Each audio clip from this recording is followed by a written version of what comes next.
¿Cómo estás, Pablo? Buen día. ¿Qué tal? Buenos días, ¿cómo están? Gracias por hablar con nosotros en esta mañana, aquí por Radio Parque Vida.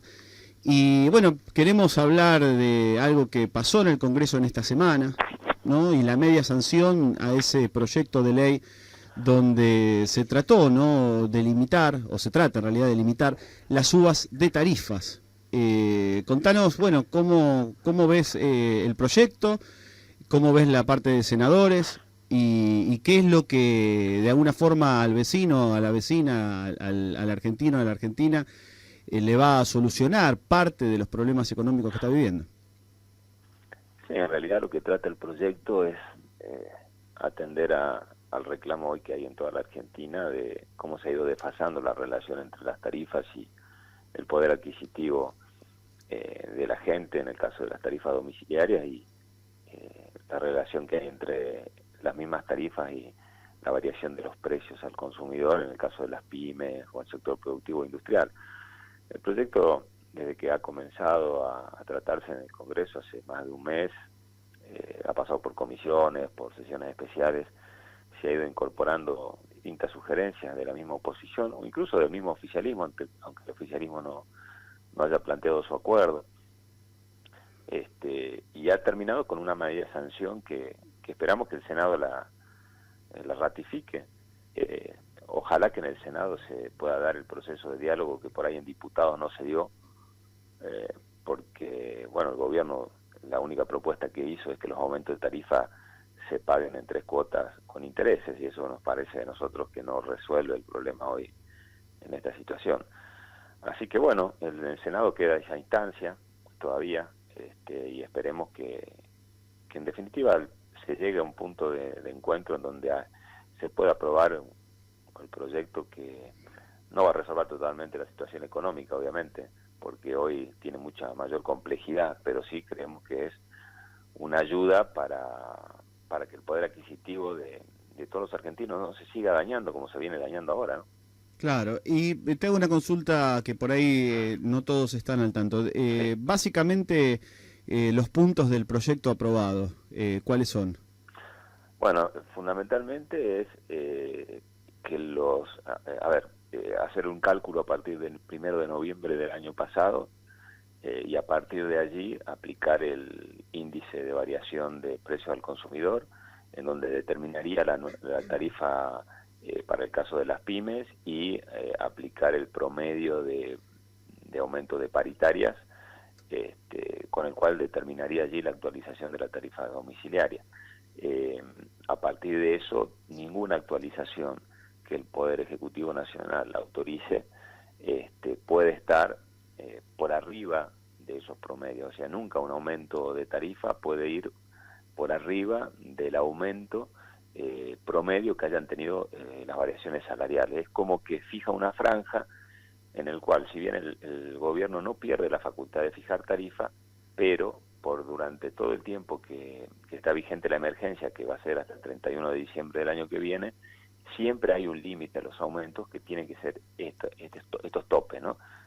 Para el domiciliario la variación de salarios, y para las pymes la variación de la inflación o del índice del consumidor. Después tiene otros artículos que tienen que ver con las nuevas regulaciones de la tarifa social, la actualización de los límites de la tarifa social, las cuales obviamente se mantienen, un artículo que resguarda los acuerdos que hayan hecho las provincias en el marco de sus propias competencias, y establece la obligación de que el gobierno, en el término de 60 días, establezca un sistema de equidad tarifaria federal que tiene que ver con ir achicando las relaciones tan dispares que hay entre las tarifas en el interior y otras zonas de la Argentina, entre ellas la ciudad de Buenos Aires, donde hay, digamos, todavía, a pesar de los aumentos que hubo, hay distorsiones muy grandes. Claro. Bien, porque bueno, la gente en realidad lo que le está costando es pagar esas tarifas, ¿no? Entonces esto se ajustaría a esos índices y también en realidad a los aumentos del salario, ¿no? Sí, por eso, esas son las variables que se determinan para fijar los aumentos. Obviamente, en el marco de una economía que está hoy muy complicada, que claramente las pautas de inflación que se habían fijado por parte del gobierno es muy difícil que se Claro. cumpla, con lo cual, con más razón, nosotros decimos, si este proyecto, esta media sanción, no es la que satisface al gobierno, estamos dispuestos a escuchar las propuestas. El problema es que el gobierno solamente ha hecho esta propuesta que a nosotros nos parece que es insuficiente, la de pagar con en cuotas con intereses. Entonces, lo peor que podemos hacer es no hacer nada, y ahí creo que donde el gobierno se equivoca, decir que no se puede hacer nada, que el tema de tarifa hay que respetarlo como está, porque hay un ejemplo: hace 2 días el gobierno se sentó con el sector petrolero y acordó el no aumento del precio de la nafta por 2 meses. Es una salida paliativa, en 2 meses va a volver a aumentar. Pero digo, quiere decir que cuando hay voluntad algo se puede hacer. Bueno, nosotros no perdemos la esperanza que más allá de las amenazas del veto de la ley, se pueda hacer algo. Claro, Pablo, ¿cómo va? Habla Federico Müller acá Estoy con Claudio. Te hago una pregunta. Sí. El oficialismo salió a decir, incluso desde niveles altos del Poder Ejecutivo, que si este proyecto es sancionado por el Congreso, Sí. el presidente lo va a vetar. ¿Cómo seguiría la lucha si el presidente dice que no a este proyecto del legislativo?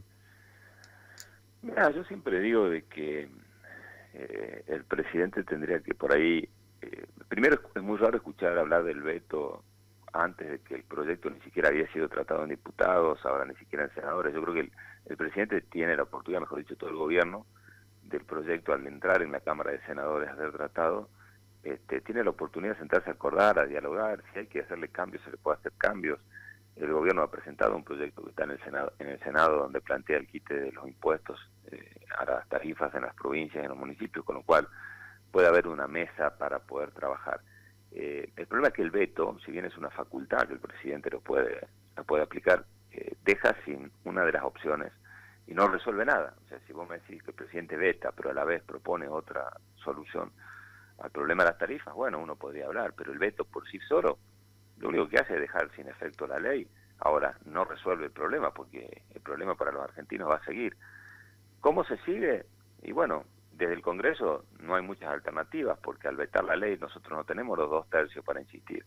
Será un problema del gobierno que tendrá que explicarle a la gente cómo plantea el gobierno resolver el problema, pero nosotros estamos utilizando la única instancia que tenemos a nivel parlamentario, que son las leyes.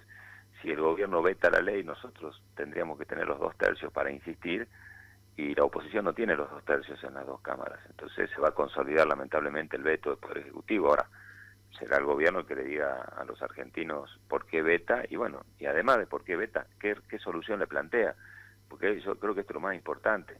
Así se quiera cerrar el Congreso, que el Congreso no trate algunos temas que no le gusta al gobierno, los problemas no desaparecen por sí solos, hay que asumirlos. Bueno, ese va a ser, yo creo, el inconveniente más grande. Claro.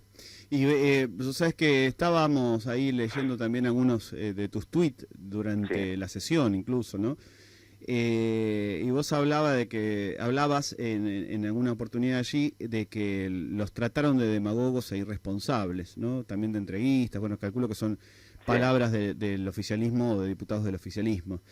Y la verdad que vos tenés un perfil de tratar de hablar, ¿no? De pensar, de discutir, pero la verdad que ante un veto todo eso se termina, ¿no? Y pasan a ser ellos los irresponsables y, si querés, entrevistas.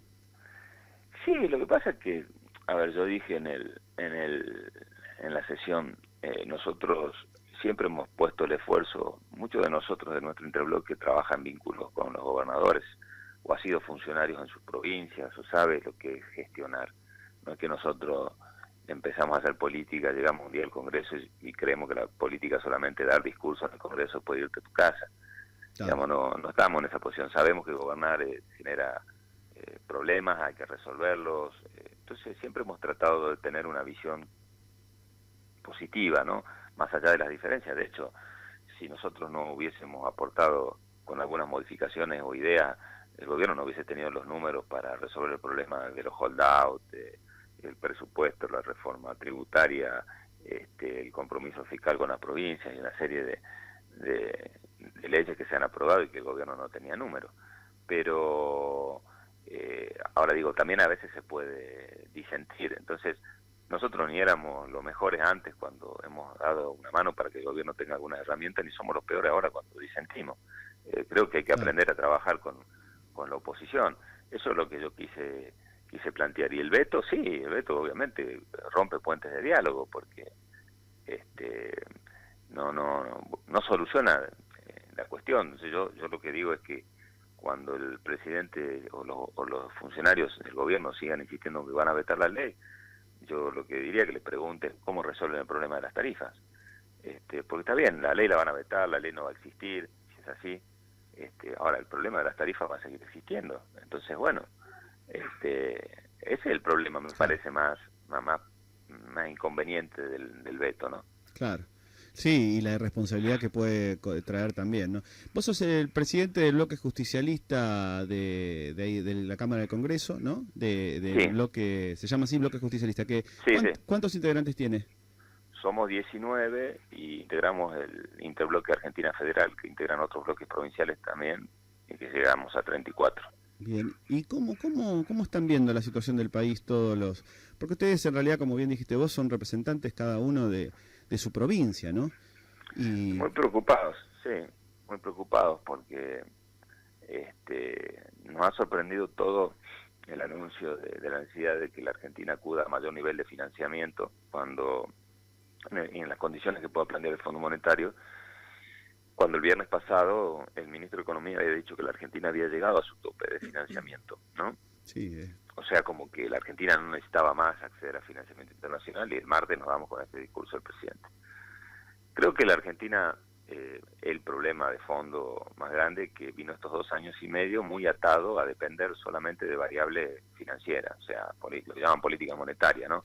Entender que la economía se va a ir manejando de acuerdo a las LEVATs como una herramienta, a la variación del precio del dólar, las tasas de interés, y nunca logró tener un anclaje en lo que se llama el crecimiento de la economía real, o sea, el sector productivo, industrial. Vos fíjate que este gobierno habla muy poco del desarrollo industrial. Entonces pasó que cuando cambiaron algunas variables internacionales y tocaron estos índices, la Argentina no pudo controlar esa situación. Y bueno, eso muestra la fragilidad todavía de la economía argentina. La verdad estamos muy preocupados porque uno lo que nota primero es, todo en Argentina culturalmente se hace repercutir en los precios, ¿no? O sea, todo lo que pasa, cualquier situación va a precios, tenga que ver o no precisamente con la cadena de formación de precios. Bueno, es lo que está pasando hoy y es lo más preocupante. Entonces, el aumento de precios, el aumento de las tarifas, la caída del mercado interno, porque obviamente al haber inflación, la gente cada vez le alcanza menos el salario, apertura de importaciones, son un combo que genera una situación preocupante en el país. Pablo, te hago una pregunta, siguiendo Sí. con este tema de la situación del país. Es muy posible, se está hablando de que para brindarle esta línea de financiamiento a la Argentina, el FMI quiera que se legisle o se hagan cambios estructurales en el país, Sí. en definitiva más ajuste. Desde tu bloque, ¿cómo van a responder si el oficialismo pretende presentar proyectos de ley de ajuste o propuestos que vengan desde Bueno, el esa FMI? es la parte más preocupante. ¿Qué condicionamientos? A ver, la Argentina está entrando al nivel 3, si se quiere, que se llama stand-by, de los acuerdos con el Fondo Monetario, que es el más complicado en situaciones, se llaman las asistencias a los países de crisis más recurrentes, ¿no? Con lo cual los niveles de condicionamiento son los más grandes. A nosotros nos preocupa eso. La verdad que lo primero, para opinar del acuerdo con el FMI, lo primero que queremos saber es de qué monto, a qué tasa de interés, pero fundamentalmente a qué condicionamientos hay. Habrá pedido que por ahí la Argentina pueda acceder sin mayores costos sociales, pero hay pedidos que por lo que uno ve, y si se dan lo que se le ha pedido a otros países, son muy difíciles de que puedan tener consenso político en la Argentina. Entonces, la verdad que aquí hay que ser muy precavido, porque la Argentina está en pleno proceso de negociación, y lo que cualquiera pueda decir tenemos responsabilidades públicas puede ser mal tomado, ¿no? Y hasta como argumento por si fracasan algunas cosas. Entonces, preferible no hablar mucho ahora y esperar que llegue la misión que tenga que hacer el acuerdo, y a partir de allí ver qué es lo que se está pidiendo. Yo personalmente estoy muy preocupado por eso, fundamentalmente, por el grado de condicionamientos que tenga el país para acceder a ese crédito, con lo cual la Argentina va perdiendo soberanía en las decisiones de sus propias medidas y empieza a quedar condicionado por pedidos de organismos internacionales, que es lo más preocupante. Sí, es cierto, y la verdad que estamos todos igual, diputado. De hecho, en el programa hace un ratito compartíamos un audio de alguien muy querido por los argentinos, muy escuchado, como Tato Bores, y mencionando algo de hace muchos años, con el dólar, con el FMI, con los acuerdos, o sea, lamentablemente volvemos a repetir siempre lo mismo, ¿no? Eso también me queda a mí un poco de angustia. No es casualidad porque, a ver, más allá de que siempre uno tuvo la expectativa que el gobierno pueda haber acertado en sus medidas y que le vaya bien. No, y que además que uno no quiere que le vaya mal, claro. Ahí no, está. pero aparte hay una cuestión objetiva. Cuando un gobierno fracasa en sus medidas, al que le va mal normalmente es el que menos tiene, ¿no? Y claro, y por ahí el que representa determinados sectores económicos, bueno, puede tener espalda y le va a costar un poco, pero va a aguantar, pero la gente común, digamos, la que no tiene cuentas afuera, la que no tiene grandes ahorros, es la que sufre y le va mal. Y entonces, pero también había una realidad cuando uno empezó a ver cómo se formaba este equipo económico y había datos que las medidas no podían ser muy distintas, ¿no? Porque si uno repasa algunos nombres y ve las responsabilidades que tuvieron en el pasado... Para nosotros no es sorpresa, lo dijimos incluso en el principio del programa. Entonces,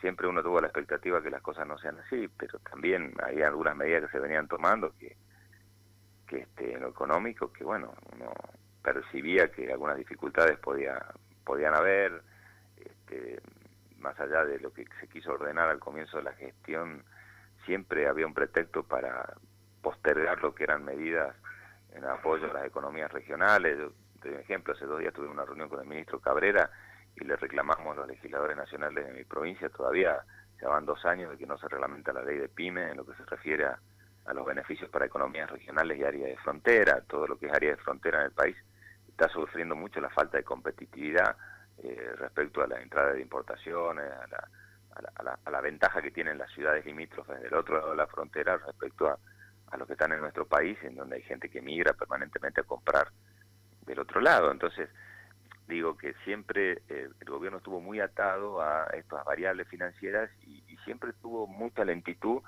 en buscar soluciones a lo que se llama economía real de la Argentina, ¿no? Pues, esta idea de decir, bueno, si la gente para comprar más barato tiene que comprar importado por no comprar lo nacional, eso vale. Bueno, pero tiene que haber un proceso, tiene que saberse en qué lugar, en qué ámbitos de la economía yo abro importaciones, en cuál no, porque cuando abro demasiado empieza a caer el trabajo y el empleo local. Qué producciones regionales, digamos, por qué voy a importar manzanas si manzanas las produzco en el Valle de Río Negro, hay un ejemplo, que están en crisis todos los productores, como la producción azucarera en Salta, como muchas producciones de economías regionales. Entonces, esa parte de la economía es donde este gobierno nunca se dio vuelta a mirar, y llegó un momento donde, obviamente, esta situación explota, ¿no? Tal cual. ¿Lo veremos, diputado? Yo creo que sí, no perdamos la esperanza. Bueno, ojalá, obviamente que eso no... Lo que sí uno quiere es que esto pueda, digamos, resolverse, que se encamine a un buen rumbo. El problema es que las recetas que estamos viendo nos asustan. Y bueno, ese es el problema. También hay que ser realista. Sí, pero bueno, creo que también aprender, ¿no? Me parece que a veces de los errores hay que aprender. Y me parece que para todos nos cabe esta reflexión, ¿no? Que las viejas recetas que ya trajeron tanto daño a la Argentina... no podemos persistir, aunque suenen bonitas, aunque incluso sean seductoras, pero a la larga o a la corta siempre terminan igual, con más pobreza. Sí, esperemos que en este caso el gobierno tenga la fortaleza también de saber distinguir que lo importante no es solamente acceder al crédito, sino también qué repercusiones te puede generar eso. Las condiciones, claro. Si nosotros comparamos la Grecia de antes de la crisis con la Grecia posterior con intervención, vamos a ver que las variables no han cambiado. Sí, igual. El caos y la situación social ha sido muy grande. Entonces, por algo hoy en el mundo no se financian con el Fondo Monetario. Eso sí. También y otro por algo dato interesante, ¿no? Casi nadie está ya... Sí, y además los países que están en el nivel de la Argentina no la están pasando bien. Entonces,